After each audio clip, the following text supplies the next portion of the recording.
Hello, my dear listeners. Welcome back to another episode of the podcast series From Rudyard to Ruskin. My name is Aditi, and it's time for us to explore the natural world around us. As you know, each episode of this show is dedicated to a book. It could be in prose, verse, or illustrations.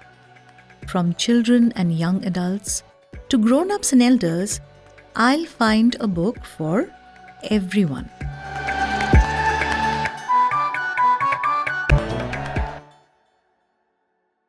Before I tell you which book I have chosen for today, let me ask you about something that we humans often find dull or unexciting.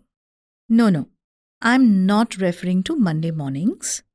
I'm talking about routine, the daily routine. Things that we do every day. Brushing teeth, combing hair, taking a shower, eating breakfast, checking emails, going to work or school or college, returning home, going to bed. Routine. Very, very routine stuff, right? We humans are so busy doing these things, these very mundane things, that we have no idea what the non-humans do every day. So today I'm going to talk about all things routine in the world of birds. And trust me, the routine of the avian world is far more interesting and creative. You have to pick up a copy of a book called Bird Business to understand why I'm saying what I'm saying. This delightful book by Rohan Chakravarty, an award-winning cartoonist and illustrator, will change the way you look at birds.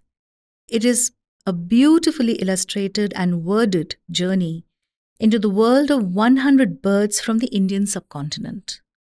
Now, imagine the kind of work, patience, and passion it takes to chronicle the lives of 100 birds. Yes, that is Rohan Chakravarty for you. And the detailing of both his illustrations and his writing is in a league of its own. It's impossible to capture even a fraction of what this book offers in just one episode. So let me do it this way. From the 100 birds in this book, I will share fascinating details of 10 birds. 10 birds that I found the most interesting. I'll start with one of the first birds I read about as a child, the common tailorbird, known as tuntuni in Bangla, my mother tongue. It is one of the most common garden birds in India, and is a passionate vocalist. In monsoon, when the tailorbird breeds, this tiny little creature uses its needle-like bill to punch holes in leaves and stitches together a cradle-like nest with those leaves. And then they make a soft bed inside and lay their eggs. Now, how many of you have heard of the bar-tailed treecreeper? This bird lives off the trunks of oak and deodar trees of the Himalayas. Guess what it does all day? It starts at the base of the trunk of a tree and goes all the way to the top, looking into the cracks and crevices on the bark for insects and their larvae. Once it reaches the top, the bird moves to the base of the next tree and performs the same drill all over again. How many of you use pest control services to keep rodents away from your home? The Asian barn owl is nature's very own pest controller, and that too non-toxic. Once it spots a rodent, this bird of prey swoops down on it and uses its razor-sharp talons and hooked bill to carry the prey to its nest for its hungry babies. These barn owls can kill more than 20 mice in a single night. Another hunter par excellence is the collared owlet. I quote from the book, "Despite its diminutive look, the collared owlet has the reputation of being a serial killer on the prowl. Dreaded by birds much larger than itself, it ambushes them in the forests of the Himalayas." And what is the most intriguing thing about this bird? It has a pair of false eyes at the back of its head.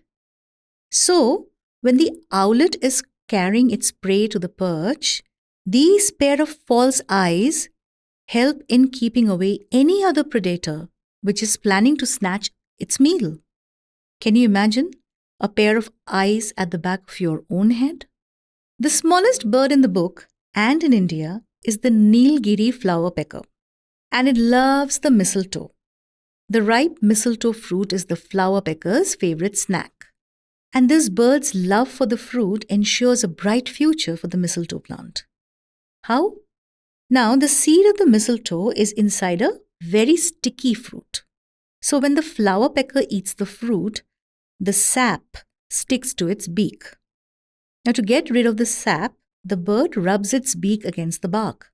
And that's how the seed gets planted. What are the other things that birds like to snack on?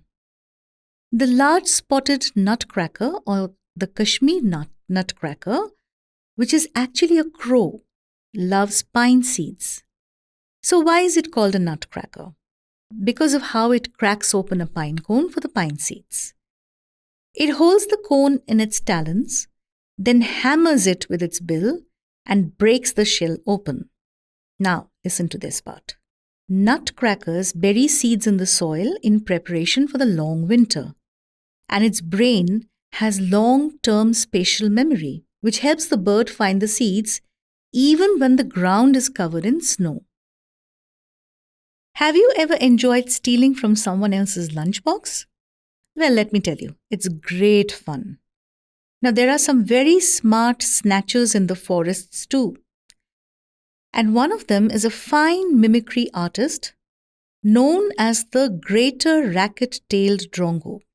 Now, the mimicry helps this bird easily find food. How? So, when the drongo mimics a bird of prey, any other smaller bird, which has maybe just hunted an insect for lunch, drops its food. And who scoops up that insect? Well, the crafty mimic. In a world far away from dating apps, smartphones, and instant food delivery, innovation and talent find many expressions. Among birds, the best dancers stand the highest chance of finding the most desirable mates.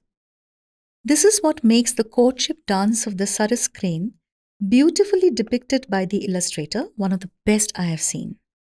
The Sarus is the world's tallest flying bird and also an accomplished ballet dancer.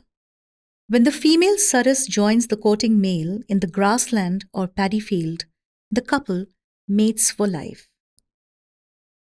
The male Indian roller's mid-air acrobatics has only one purpose: to impress a female roller.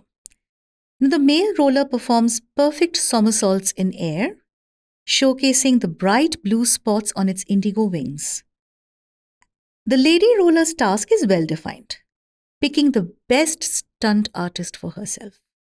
When the male roller is feeling less acrobatic, he helps farmers by ridding their fields of pests. And now it's time for bird number 10. And that bird is the house sparrow. That little bird that we don't see so much these days, sadly. Parent sparrows are busy birds. They have many mouths to feed. From local granaries in search of a torn sack of rice to our own garden in search of earthworms, sparrows go everywhere for food. And do you know how they unwind after the day's work is done? With a dust bath. I could go on and on about more birds and this book. Each page is a story in itself. And you can't help wondering that there's so much that birds do in their daily lives. I don't think a book on the daily lives of humans would be half as interesting. This brings us to the end of another episode. From Rudyard to Ruskin is our humble endeavor to make you, dear listener, think and care for the planet we inhabit. We are a part of podcast Azim Premji University. You can find us on YouTube and Spotify. To know more about Azim Premji University, follow the link below.